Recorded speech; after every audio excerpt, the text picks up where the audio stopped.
嗨，今期嘅艾石塔又要講新聞啦，咁啊漚咗一個星期之後又有新聞啦。呢幾單新聞咧就睇落好似唔係好大件事咁樣，但係一路係咁發酵落去咧，就可能變成好大件事嘅。咁啊喺早排咧就有人問，喂，究竟會唔會打第三次世界大戰㗎？咁樣咁其實咧呢幾單新聞聽落去就真係令人擔憂嘅咁樣。不過咧，我可以話俾大家聽咧。就你聽完之後，你就會發覺究竟係需唔需要令人擔憂啦。咁第一樣嘢咧就係呢個以色列無啦啦就走去向呢個伊朗射飛彈，跟住咧啲人仲喺度話：哇！伊朗而家變咗縮頭烏龜啦，幾廢啊！咁啊點知第二日伊朗咧就向翻以色列就射翻啲飛彈咁樣。咁啊即係話，而家又打仗啦，大佬。咁啊第二單嘢咧就係其實咧過咗好耐啦。咁就係話。印度無啦啦同呢個巴基斯坦打起上嚟，跟住咧點知印度咧啲飛機就俾巴基斯坦咧就擊落咗啦咁樣。咁呢單嘢咪過咗好耐啦。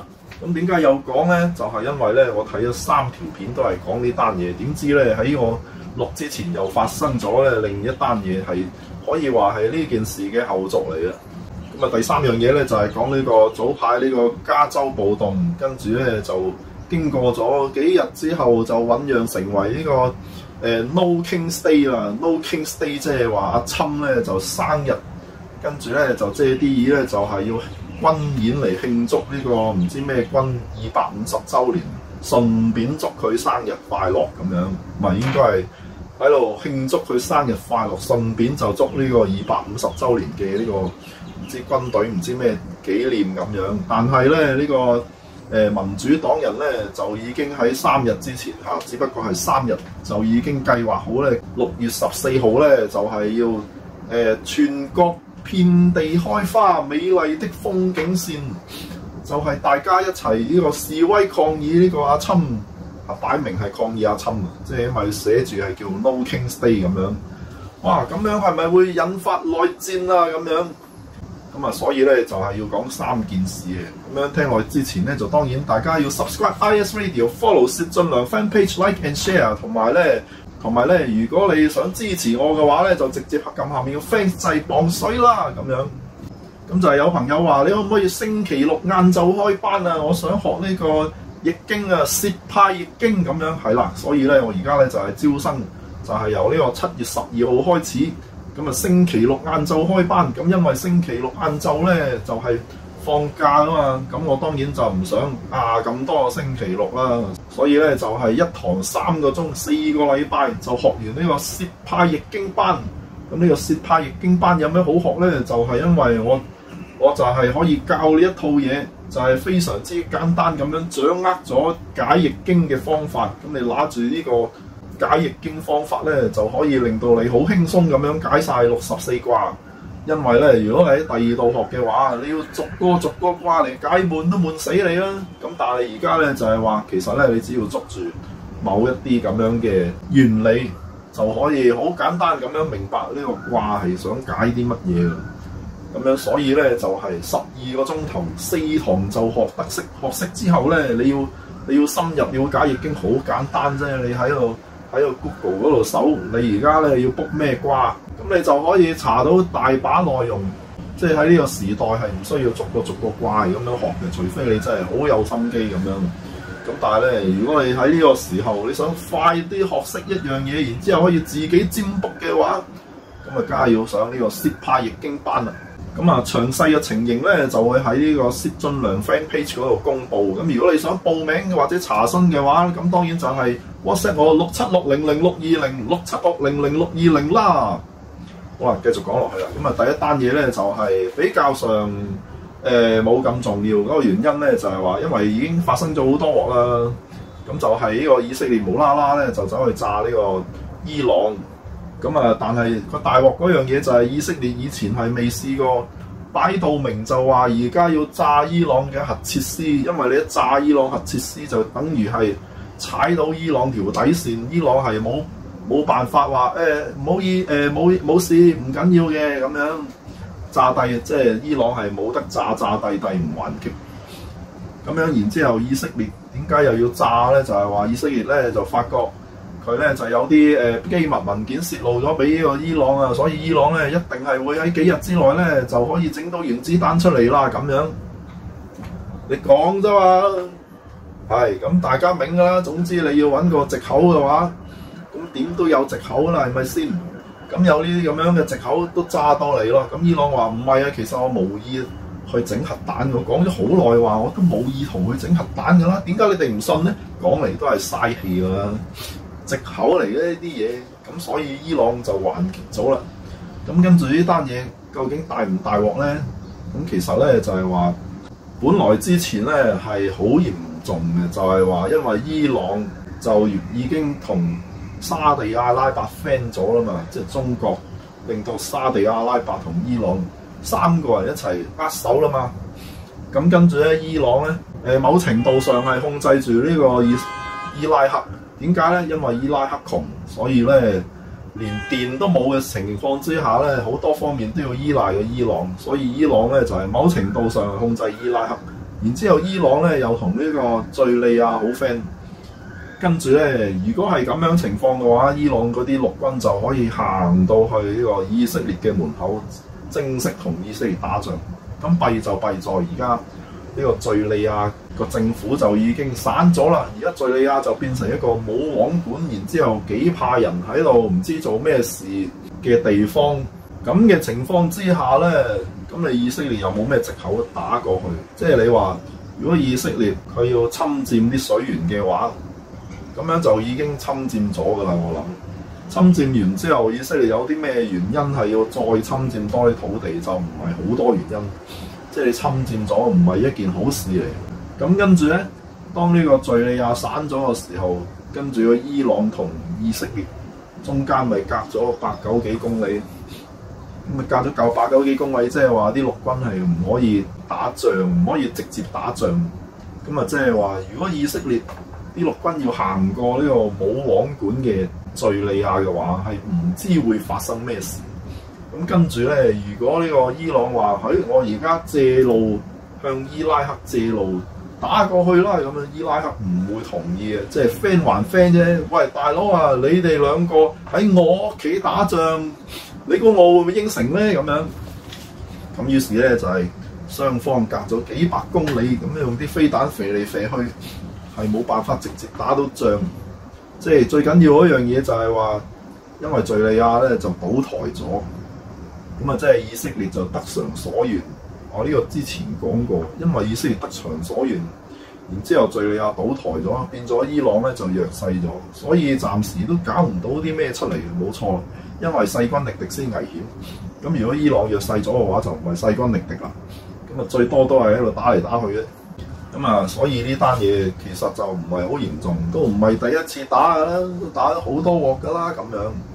咁但係點解以色列無啦啦要打伊朗咧？咁就有啲人話，因為你一打伊朗，跟住中東又局勢緊張啦，然之後油價又上升啦，冇錯，油價係上升咗，然之後油價上升咗咧，咁啊即係話呢個美元又升值啦，咁樣基本上就係關呢件事嘅事嘅。好啦，第二單嘢啦，第二單嘢咧就係講緊5月頭嘅呢個印巴戰爭。咁啊，本來我係唔知發生咩事嘅，就係印度係無啦啦戚起條筋要打巴基斯坦。咁啊，呢個咁樣嘅無啦啦戚起條筋呢家嘢係唔出奇嘅，即係揾個藉口打下仗咁樣。跟住咧，我後來就睇咗3條 YouTube， 就用咗唔同嘅角度咧去講呢件事。其實係有好多 YouTube， 但係咧嗰3條片嘅題目咧就令我感到興趣。即係話有好多個角度去解釋呢件事，但係其中有3個角度咧就係引起我注意嘅。第一條片咧嗰個題目就係話，你知唔知啊？其實咧呢個世界幾乎咧就打起3戰㗎啦咁樣。咁因為佢嗰個咁樣嘅題目咧，所以就引起我注意，睇下佢講咩啦咁樣。跟住事後諗下，會唔會係標題黨嚟嘅咧？呢啲咁樣。即係如果你對於呢件事嘅資料唔充分嘅話，跟住你就發覺，咦，佢講得好似幾有道理喎！哇，真係一額汗啊咁樣。咁佢個原意咧就係話，如果印度打巴基斯坦係大勝嘅話，咁樣就會引發3第三次世界大戰啦。點解咧？就係話，如果印度當日打巴基斯坦，就真係可以摧毀咗巴基斯坦嘅空軍基地嘅話，咁啊即係話巴基斯坦嘅制空權就失去咗啦。咁啊點解咧？因為咧，雖然巴基斯坦嗰啲飛機都幾勁下，但係數量唔多啊嘛，所以你一炸咗一大橛，即係得嗰幾廿架，俾我炸咗幾廿架，咁佢冇乜飛機咯，咁即係冇制空權。咁啊，如果以飛機嘅數量嚟講，咁啊印度梗係多啲啦，係咪？咁好啦，如果佢話就唔關我事，佢話如果印度真係炸咗巴基斯坦嘅空軍基地嘅話，咁喺冇制空權嘅情況之下，印度就可以大舉用陸軍進攻呢個巴基斯坦，因為咧巴基斯坦佢冇咗空軍嘅話咧，基本上就唯有硬打硬咁樣同印度打陸戰。咁啊，不管係打陸戰贏定輸都好，咁樣印度就14億，巴基斯坦2億幾，喺呢個咁龐大嘅陸軍交戰之下，咁樣當然雙方咧就係非常龐大嘅消耗啦，照計。咁個問題就係呢樣嘢唔緊要，即係印巴打仗唔緊要。個問題係咁巴基斯坦係叫巴鐵啊嘛，所以中國就一定要插手阻止呢場戰爭發生。我都話啦，因為印巴係呢個上合會議、上合機構嘅會員嚟噶嘛。如果印巴打起上嚟，中俄就係要調停啊嘛。咁跟住俄羅斯就因為打咗呢個俄烏戰爭打3年之後，佢係想調停都調唔到啦，即係話佢嗰個虛耗咗好多啦。咁啊，結果調停呢家嘢咧，就主要就係中國。咁於是咧，中國就要派大量嘅軍隊去阻止呢個印度打仗啦。咁樣跟住咧就變成印度同中國直接交鋒啦。咁然之後咧，美國啊、歐洲嗰啲就會坐視呢個印度同中國嘅即係兩大人口國家呢個大量消耗，咁樣消耗完之後咧，就睇下邊個消耗多啲，咁樣咧就會一係咧就將呢個印度剪羊毛或者瓜分佢。如果中國消耗多啲咧，咁樣就攻擊中國。所以咧就係話呢單嘢係會產生呢個第3次世界大戰。啊，佢話不過點知印度輸咗，所以咧呢件事就係從一開始就冇發生過啦咁樣。咁啊，其實仲有第3個可能性，如果印度同巴基斯坦打到呢個互有傷亡，咁又點咧？就係冇事發生，即係呢啲嘢就係已經發生咗好多次啦。互有傷亡嘅嘢就即係話大家都咁上下啦，所以其他嘅歐美國家就係會覺得咁預咗你係咁啦，所以冇嘢發生啦咁樣。咁其實嗰一條片就係冇講過呢樣嘢。咁跟住咧，即係個問題就係話，好彩印度輸咗，係咪真係好彩咧？咁樣咁然之後，如果印度贏咗，係咪真係會大舉陸戰去打呢個巴基斯坦咧？其實咧，就係我睇完第2條片之後，就係發覺都唔係好彩啦。即係印度基本上係冇可能大規模贏到巴基斯坦，好彩嘅只可以打成5-5波，係冇可能大勝巴基斯坦。嗰件事就係咁。咁如果冇可能大勝巴基斯坦嘅話，印度根本亦都唔夠膽用陸軍大舉進攻巴基斯坦。即係話，如果你同佢打，跟住發覺，咦，原來佢都幾惡下喎，幾惡下就意思即係話我打過去傷亡慘重，咁唔打啦。如果係豆腐嘅話，哇！原來我1個禮拜就已經咩咯喎，咁樣咁啊，梗係想試下1個禮拜係咪真係可以咩啦咁樣。咁嗰件事就係我睇完第2條片之後，我就發覺根本就唔係啦。咁嗰第2條片就係話喺度詳細説明究竟呢個5月7號夜晚係發生咩事咧咁樣。咁原來咧就係呢個印度阿莫迪魯先就將呢個軍方最高參謀長。即係其實係3軍司令啦，個名唔同啫。最高參謀長嘅副參謀長就炒 Q 咗。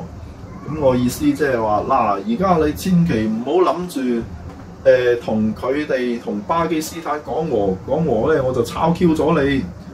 咁啊，即係等於阿莫迪魯先就係督住嗰個總參謀就係話：你快啲交啲成績俾我，你千祈唔好諗住同佢講我就炒 Q 咗你，係咁講嘅，即係個意思就係咁。咁然之後咧，嗰個三軍司令點解想講和就係因為明知我哋印度呢啲咁樣嘅話就話有好多飛機、好多設備，樣樣嘢都係唔搭，即係唔同國家嘅飛機系統，唔係隨隨便便可以撈埋一齊啊嘛。跟住又冇演習，又冇 upgrade 咁樣，咁啊甚至係呢個士兵都係一樣。印度嗰啲士兵去到前線嘅時候，哇！原來大家係講緊10幾20種唔同嘅語言。嗰個總司令想嗌人哋唔知你講乜，係發生啲咁樣嘅嘢，而且呢樣嘢係咁多年嚟都係冇辦法可以改善到。即係印度好似係各方面都係呢個雜不楞炒埋一碟咁樣，係冇辦法可以統一到嘅。咁然之後咧，喺呢個咁樣嘅情況之下，咁個總司令已經好聰明咁樣諗到條橋，就話啦：今次咧實食冇黐牙啦。咁樣咧就係、即使我哋呢啲咁樣嘅亂七八糟嘅軍隊都可以交到啲業績俾人嘅。咁個條橋咧就係話嗱，咁你印度咧就係抄咗幾十架戰機一齊夜媽媽起飛，咁樣咧就喺距離呢個印度巴基斯坦邊境仲有100幾公里嘅地方，跟住咧印度嘅戰機咧就發射呢個空對地導彈，就襲擊巴基斯坦嘅空軍基地，咁啊仲要分開幾個位襲擊。咁跟住咧佢話點解會咁做咧？就係印度咧就認為第一就係呢個戰機嘅說明書通常咧都係講大話嘅，所以咧巴基斯坦手上嘅殲10佢嘅說明書話咧，嗰個空對空導彈係可以射到145公里，放屁啦你！一定係呃人㗎咁樣，即係呢就叫以己度人啦。點知咧，原來中國嘅殲10上面嘅空對空導彈係寫少咗，唔係寫多咗。即係中國係一個好謙虛嘅人，佢話咧145公里係叫做包中。但係最多原來係唔止射到145公里，即係嗰件事係咁樣。咁然之後咧，仲話呢個巴基斯坦嘅雷達就應該咧最多可以探測到50公里啊！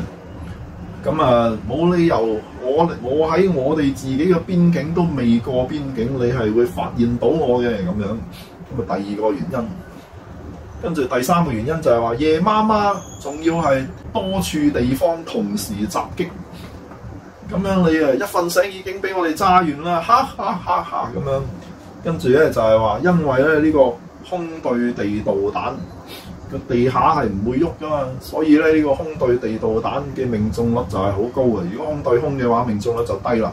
所以咧呢個印度嘅呢個三軍總參謀咧，佢就話既安全又能夠交到貨，實食冇黐牙嘅戰略。今次我哋仲唔贏咁樣。咁啊，點知咧？原來印度去輸嘅地方就係低估咗巴基斯坦嘅空軍。咁啊，第一咧就係巴基斯坦即係都係我睇條片講。咁啊，結果證明嗰條片係講啱啦，係咪？即係唔係呢個吹牛？嗰件事咧就係巴基斯坦嘅空軍原來係遠遠比印度嘅估計強嘅。第一咧就係佢哋喺唔同地區嘅雷達嘅信號已經全部打通咗啦。跟住咧，佢哋嘅信號嘅範圍係遠遠超過50公里。然之後咧，印度嘅飛機咧一飛，咁巴基斯坦咧嗰邊就已經着咗啦。即係話印度佢都未開始轟炸嘅時候，即係你飛機飛100公里都要時間嘅，係咪？佢又唔係最先進嗰啲，起碼都要10幾20分鐘啦，係咪？咁巴基斯坦嗰啲飛機已經起飛咗啦。然之後咧，巴基斯坦佢嘅空對空導彈嘅射程原來係最多去到180公里，所以巴基斯坦嘅戰機咧亦都係未過印度邊境。跟住咧就話如果我哋全部射晒落嚟咧，好似又唔係好有理由，不如咁啦，我見到佢發射導彈嗰6架飛機，就射嗰6架啦咁樣。所以咧，當呢個印度嘅6架飛機發射導彈，即係其實40幾架嗰啲咁嘅戰機就係攞嚟擾亂你嘅，即係等你以為好大件事咁，其實只係得6架戰機咧就發射導彈，即係嗰個戰略係咁樣。點解要採取呢個戰略？就係因為印度嗰啲雜牌啊嘛，大家唔同系統。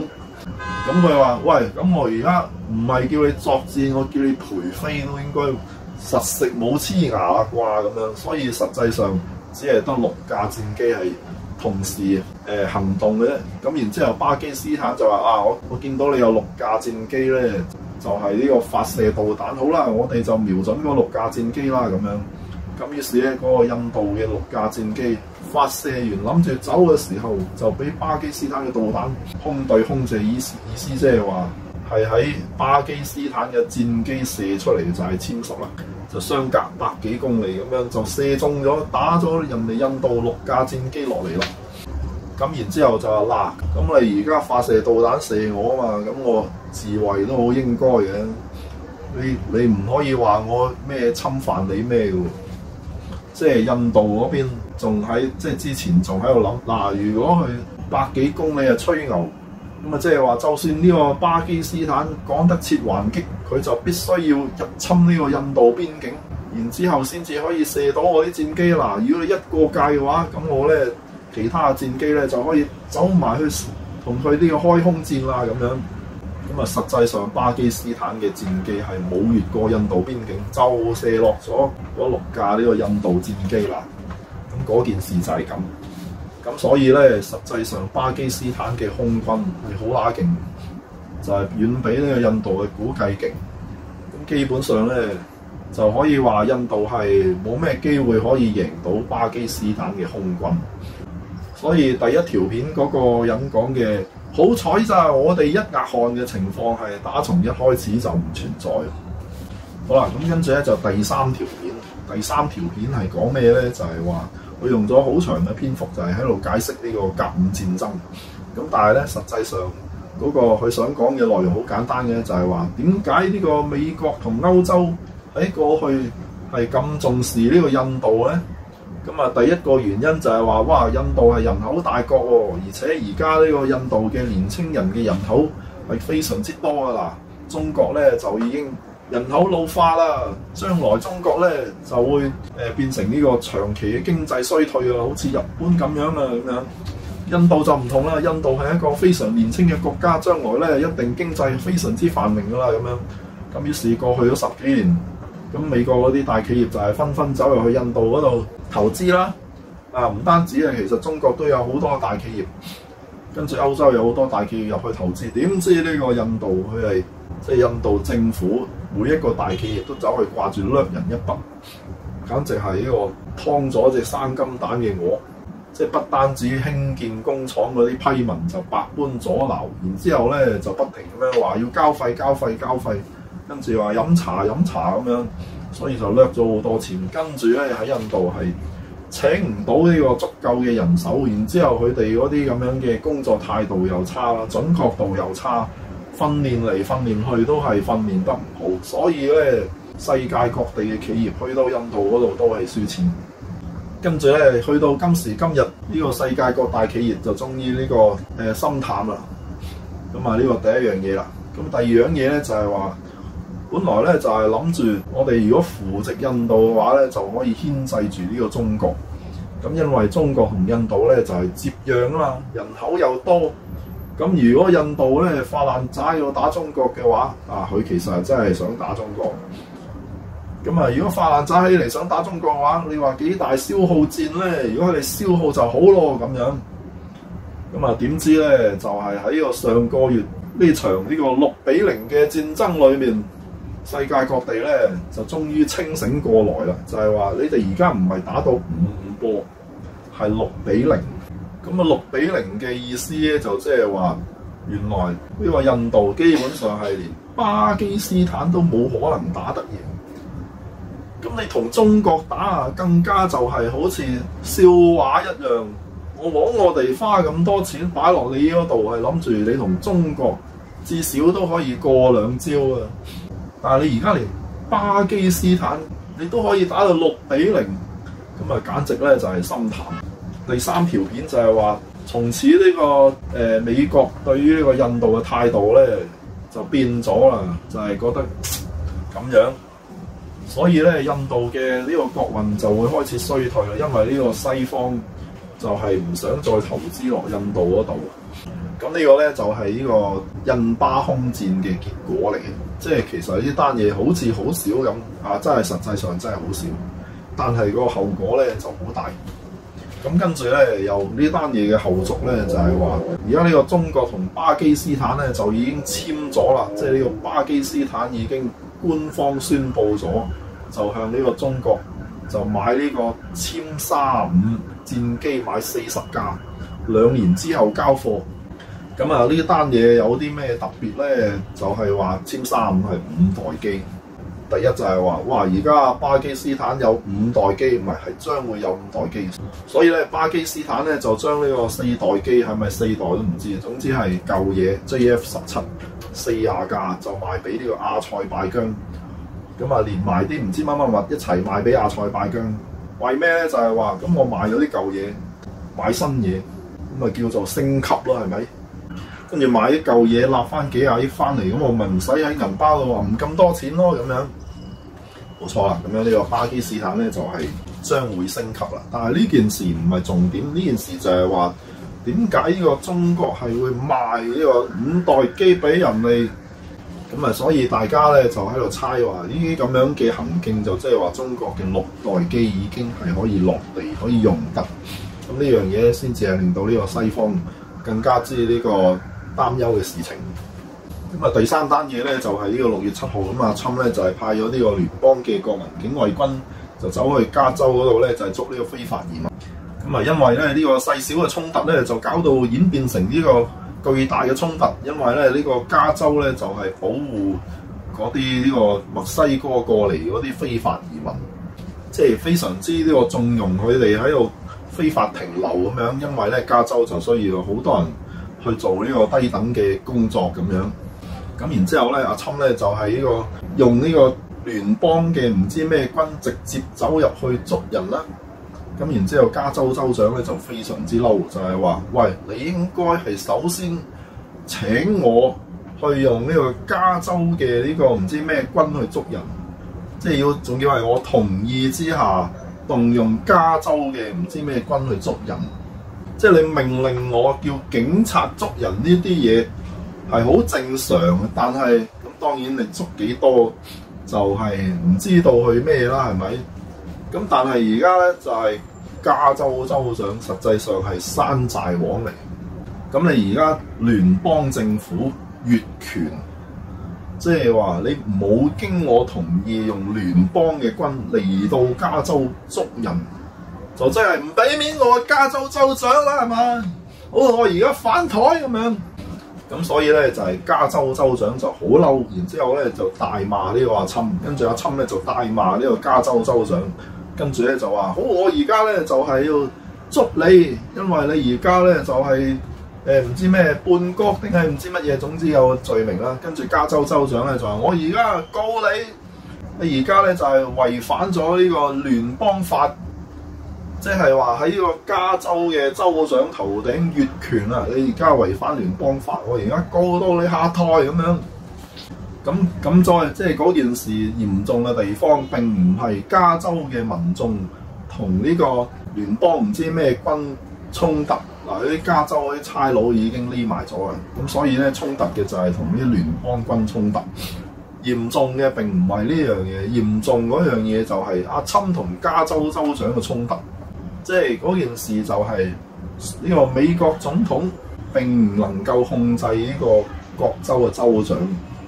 咁啊，即係話同呢個中國人嗰個常識唔同，中國人就係話呢個皇帝或者係呢個總統、總書記、中央領導人要炒邊個州長炒邊個啦，因為州長係嗰個皇帝聘請嘅工人嚟嘅。咁但係呢個美國咩叫做 United States 個意思就係每一個州就係一個 state。咁只不過係 unite 咗，所以咧呢個美國總統喺好多方面都係唔能夠管束呢個州長，特別就係美國總統係唔可以話炒州長就炒州長，你要一定要告佢，或者等佢犯咗法拉佢先至可以炒到佢。即係州長係州嘅人民選出嚟，並唔係 under 呢個美國總統。嗰件事就係咁樣。咁然之後咧，呢個 United States 就走去侵犯呢個 state。哇，幾乸大鑊咧呢單嘢！咁所以咧，即刻咧，其他嗰啲南州就嗰啲咁樣嘅即係民主黨高層就全部起哄啦，因為加州州長喺個民主黨入邊都算係一個大人物嚟嘅。咁啊，甚至可以話民主黨係有可能叫呢個加州州長去選總統。咁所以咧，當呢個阿侵直接就同呢個州長共上了，跟住民主黨嘅各個南州嗰啲咁樣嘅議員啊、州長嗰啲就喺度大聲喺度嘈啦。咁啊，呢啲咁樣嘅情況係咪好危險咧？咁樣即係話，喂，會唔會打內戰㗎？咁樣好啦，咁樣呢單嘢咧就醖釀咗幾日之後，咁樣阿侵咧就宣佈話啦，6月14號我生日咧就會閱兵。然之後咧，咁啊大家聽到，好啊，6月14號，我哋而家咧就係要舉行全國嘅抗議，美國50個州、各大小城市都要抗議呢個阿侵。即係呢個咁樣嘅決定係喺6月10號至11號公佈嘅，即係話用咗3日時間就宣傳，就呼籲各地嘅民眾就走出嚟咧反阿侵。即係擺明係叫反阿侵，因為佢叫 No King's Day。咁個原因咧就係話嗱，而家阿侵佢越權啦，佢已經變成一個獨裁者啦。佢咧就係唔尊重呢個聯邦嘅法律啦，所以咧我哋一定要令到佢下台咧咁樣。咁咪彈劾咪得咯咁樣，當然係會彈劾噶啦。咁啊，但係咧嗰啲咁樣嘅宣傳嗰度仲講一樣嘢話，嗱，只要有3.5% 嘅人民係一齊站出嚟示威嘅話，就可以觸發到呢個革命，推翻呢個獨裁者㗎啦。咁樣呢啲叫做研究顯示，係啦，研究顯示。咁即係點樣啊？即係話呼籲人哋去抗議嘅海報係話佢呼籲到希望湊齊咗3.5% 嘅美國人口，就大概係1000萬。就係我哋一定要湊夠1000萬，觸發咗呢個革命嘅咁樣，咁我哋就可以推翻阿侵㗎啦咁樣。咁你諗下呢啲咁樣嘅1800場遍佈美國各個州大小城市嘅呢啲咁樣嘅示威，咪就係有背後有人策劃咯，即係有人諗定口號出 poster 俾錢示威，賣埋廣告，你話啦。幾咁有組織性，咁啊簡直就係呢個美麗的風景線啊！不過咧就發生喺美國咁解。咁啊跟住咧有啲人就係話，咁梗係啦，因為咧呢個馬斯克就將呢個 USAID 成個部門就懟冧咗，咁俾人抄出去嗰啲人點算？冇嘢做咯，冇嘢做咪就係要報復咯咁樣。所以呢一單嘢基本上就係喺呢個阿侵贏咗選舉而未上任期間，就已經被預言咗啊！即係話美國喺呢個阿侵上任之後，遲早都會搞成咁，而且好大可能係喺阿侵上任1年就會搞成咁啦。不過大家都估唔到係半年都未到就已經搞成咁樣，咁就係話阿侵上任之後，佢係一定係會清算呢個民主黨，即係邊個得罪佢咧，我就拉邊個第一。咁第二咧就係話民主黨嗰啲票源同埋財源，我一定咧係要踩爛佢。咁而最容易踩爛嗰啲咧，就係民主黨嗰啲所謂政治正確，就即係話要黑人啊，然之後咧又呢個彩虹啊呢啲咁樣嘅嘢，就係逢係黑人逢係彩虹呢啲，我就一腳踩爛佢。所以阿侵咧，佢走去同呢個哈佛大學嘈嘅原因，就係其中一個原因就係要踩落去呢個彩虹，但係最主要原因就係話呢個哈佛大學去反猶啊，即係反對我啲老細，你點可以咁樣啊？你反對老細你就死罪咁樣，咁咪一腳踩落去。但係順便就係要踩呢個政治正確。咁然之後咧，呢個加州州長衰咩咧？就係話因為早排阿侵先至同呢個中國搞呢個貿易戰，就係諗住將呢個關稅加到去呢個100幾咁樣，然之後就係要要挾中國，同佢和談啊嘛，即係你只要中國俾佢要挾嘅話，咁樣呢個侵咧就可以喺度刮啲好處翻嚟，可能係啲好嚴重嘅好處咁樣。點知咧，你個加州州長話嗱，而家阿侵唔代表我咧就同中國咧係好 friend 嘅，我係唔贊成貿易戰。你呢個中國嘅國貨嚟到呢個加州咧，係唔需要交嗰啲關稅，最多交10%。咁啊，即係話阿侵去同人鬧交，跟住你加州州長私下同人講和，咁即係落我面啫。唔單止落我面，仲破壞咗我戰術。所以加州州長係唔要得嘅。咁所以咧，呢個捉呢個非法移民呢家嘢其實唔係重點嚟嘅。阿侵係即係橫掂，我一定捉到你咁多非法移民，你實俾我捉到係咪？跟住咧，衝突呢家嘢就實衝突㗎啦。所以阿侵基本上就係專登走去加州捉非法移民，然之後好順理成章產生衝突。跟住阿侵咧，佢係直接就係要同阿加州州長反台，即係嗰件事就係咁樣。即係阿侵上台就一定係要將呢個民主黨嗰啲咁樣嘅基本盤一腳踩爛佢。咁但係民主黨俾阿侵踩嘅話，佢一定係會報復。咁樣於是咧就釀成咗呢個兩黨爭鬥。即係呢啲嘢喺阿侵未上台之前就已經係注定咗係一定會發生啦。所以咧，大家係唔需要大驚小怪，係一定會發生呢啲嘢。但係咧就有個小插曲咧，就係話呢個阿侵就係派個代表就係談判呢個貿易戰呢單嘢，點知就發覺原來即係咧嗰個貿易戰嗰樣嘢咁啊！大家之前都知道嘅就係阿侵嘅加關稅，跟住中國就話你加我咪加你咯，跟住大家就一齊加關稅，搞到咧呢個美國想買廁紙都冇得買咁樣，跟住啲人就好亂啊，所以咧就係反對阿侵同呢個中國咁樣搞貿易戰，因為係美國頂唔順啦咁樣，跟住阿侵就話你快啲投降啦！如果唔係中國你會崩潰喎咁樣。中國就話睇下你崩潰先定我崩潰先啦咁樣，基本上就係一件咁樣嘅事。所以如果加州州長私下同佢談判嘅話，係幾咁落我面嘅一樣嘢咧咁樣。咁跟住咧就終於談判。咁啊，但係呢個問題就係話，本來阿侵係想用呢個關稅要挾去攞翻啲好處翻嚟，但係中國咧就係話你要挾我而家又加碼要挾翻嚟。所以就算你同我談判完之後，至多咪大家解除翻啲要挾，你冇辦法喺我手上攞到其他嘢，嗰件事就係咁樣。咁結果咧就係呢個談判咧就係連呢個叫中國無條件廢除呢個稀土嘅限制都做唔到。即係中國而家咧就只係話嗱，我而家就係俾半年嘅稀土你，跟住咧就仍然限制你。咁啊，即係冇辦法可以無條件廢除呢個限制，咁啊，仍然係俾中國咧就係箍住條頸咁樣。咁所以咧呢個關稅戰，咁大家又見到哇，原來中國係冇跪低到喎，即係美國要挾唔到中國喎。咁我哋都喺度，我哋都堅持下啦，唔好俾佢咁容易得逞啦咁樣。所以咧呢個關稅戰最拉尾都應該係冇咩好處可以撈到，至少比預期嘅少。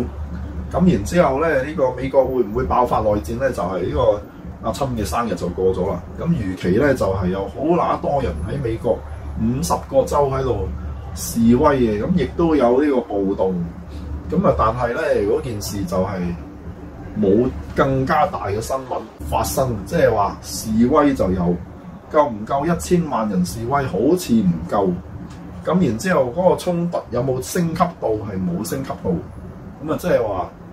即係感覺上，我就係覺得呢個美國係仲未去到會爆發內戰嘅嗰個咁樣嘅張力。咁啊，但係兩黨嘅鬥爭咧就已經升級咗㗎啦，咁樣。不過係未去到內戰嘅地步咁解。咁啊，總的嚟講咧，就係話暫時唔覺得有啲乜嘢係會令到呢個世界爆發三戰。咁啊，呢個。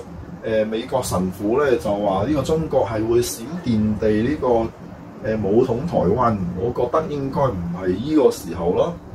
即係話如果你美國唔係進一步打到去如火如荼一發不可收拾嘅話，咁中國喺呢個時候走去武統台灣，或者係俾阿侵一個機會團結翻美國，冇咁戇居啊！